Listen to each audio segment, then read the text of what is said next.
В течение 5 минут личный состав прибыл, подготовил машины. Машины заранее уже были заряжены, обслужены и готовы к работе.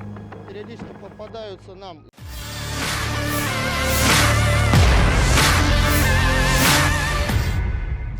минут. Kelompok mobil lapis baja lintas udara bersama dengan awak mortir dan pesawat serang melumpuhkan sekelompok militan Ukraina. Rekamannya ramai beredar di media sosial Telegram pada Kamis 23 Februari 2023. Sebuah unit serbu amfibi yang dipasangkan dengan kelompok lapis baja di BMD 2 KAU dan awak mortir penembak menyerbu benteng angkatan bersenjata Ukraina yang sebelumnya diketahui oleh intelijen. Sebagai hasil dari penyerangan tersebut, pejuang Rusia melenyapkan sejumlah besar militan Ukraina dan menyita senjata yang disita. Seperti yang terlihat dalam rekaman, rentetan serangan terus dikerahkan militer Rusia ke arah pasukan Zelensky. Hingga video ini beredar beragam komentar dituliskan warganet.